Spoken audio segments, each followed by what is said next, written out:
Praise the lord. అందరికీ యేసుక్రీస్తు ప్రభు నామములో శుభములు తెలియజేసుకుంటున్నాను. ఈ సమయంలో కీర్తనలు 127వ అధ్యాయము 128వ అధ్యాయం మనం ధ్యానించుకుందాము. యెహోవా ఇల్లు కట్టించిన ఎడల దాని కట్టువారు ప్రయాసం వ్యర్థమే. యెహోవా పట్టణమును కాపాడిన ఎడల దాని కావలి కాయవారు మేల్కొనిండుట వ్యర్థమే. మీరు వేకువనే లేచి చాలా రాత్రి అయిన తర్వాత పండుకొనుచు కష్టార్జితమైన ఆహారం తినుచుండుటే వ్యర్థమే. తన ప్రియులను నిద్రించుచుండగా ఆయన వారికి ఇచ్చుచున్నాడు. కుమారులు యెహోవాను గురించి స్వాస్థ్యము, గర్భఫలము ఆయన ఇచ్చు బహుమానమే. యవనకాల మంది పుట్టిన కుమారులు బలవంతుని చేతుల్లోని బాణముల వంటి వారు, వారితో తన అమలు పొంది నింపుకొని వాడు ధన్యుడు.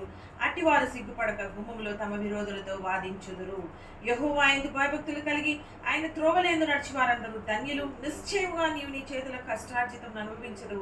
నీవు ధన్యుడవు, నీకు మేలు కలుగును. నీ లోగిటి నీ భార్య ఫలించు ద్రాక్షవల్లి వలె నుండును. నీ భోజనపు పళ్ళ చుట్టూ నీ పిల్లలు ఒలివ మొక్కల వలె నుండును. యెహోవా యందు భయభక్తులు గలవాడు ఇలాగూ ఆశీర్వదింపబడును. సియోనులో నుండి యెహోవా నిన్ను ఆశీర్వదించును. నీ జీవితకాలమంతా యెరూషలేమునకు క్షేమం కలుగుతూ చూచెదవు. నీ పిల్లలు నీవు చూచెదవు. ఇజ్రాయెల్ మీద సమాధానం ఉండును గాక. గర్భఫలము యెహోవా ఇచ్చు బహుమానం అని దేవుడు సెలవిచ్చుంటున్నాడు. మా తల్లిదండ్రులకు గర్భఫలంగా దేవుడు 4వ సంతానంగా నన్ను అనుగ్రహించి ఇన్ని సంవత్సరములు తన రెక్కల నీడలు నన్ను కాచి కాపాడి భద్రపరిచిన దేవాతి దేవునికి వందనాలు. ఎందుకంటే అమ్మ ప్రార్థన చేసుకున్నప్పుడు నేను పుట్టానట. సో ఆ ప్రార్థన ఫలితంగా దేవుడు ఈరోజు నన్ను ఇంతవరకు సజీవ లెక్కలో అన్ని కష్టాలలో, శ్రమలలో, ఇరుకులలో, ఇబ్బందుల్లో ఎంతగానో తోడుగుండి నన్ను ఈ రోజు నా బర్త్డే రోజు అనగా ఆగస్ట్ 17th వరకు నన్ను సజీవ లెక్కలో కాపాడి నిత్య ప్రయాణాలలో నాకు ఎంతగా తోడుగా ఉన్న దేవాది దేవునికి వందనాలు తెలియజేసుకుంటున్నాను.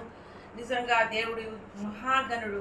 యవన కాలమందు పుట్టిన కుమారులు బలవంతుని చేతులను బాణములు వంటి వారిని సెలవిచ్చినట్టుగా యవన కాలమందు నాకు 2 కుమారులను దేవుడు అనుగ్రహించి వారి చదువులలో, వారి ఉద్యోగాలలో దేవుడు ఎంతగానో తోడుగా ఉండి సహాయం చేశారు. అలాగే మా భర్త గారి గురించి ట్రాన్స్ఫర్ కొరకు నేను ప్రార్థన చేసుకున్నప్పుడు దేవుడు ఆయనకు ట్రాన్స్ఫర్ వరంగల్కి ఇచ్చారు. సో ఇప్పుడు మేము ఎంతగానో సంతోషంగా ఉన్నాము. దేవుడు చేసిన మేలును, ఉపకారాలను ఎప్పుడు కూడా మర్చిపోకూడదు, సాక్ష్య రూపంలో చెప్పాలి. కాబట్టి నా జీవితంలో ప్రార్థన ద్వారా జరిగిన అద్భుతాలను ఈరోజు సాక్షి రూపంలో పంచుకుంటున్నారు. దేవాతి దేవుడు మా కుటుంబం చేసిన మేలును అన్నిటిని బట్టి స్తుతులు చెల్లించుకుంటూ దావీదు ఏ రీతిగా దేవుని స్తుతించాడో అలాగే నా జీవిత కాలం అంతయు నేను యెహోవాను సన్నుతించాలని నేను నిశ్చయించుకొని ఉంటున్నాను. సన్నుతించెదను ఎల్లప్పుడూ, సన్నుతించెదను ఎల్లప్పుడూ, నిత్యము ఆయన కీర్తి నా నోట నుండా, నిత్యము ఆయన కీర్తి నా నోట నుండా, సన్నుతించెదను ఎల్లప్పుడూ.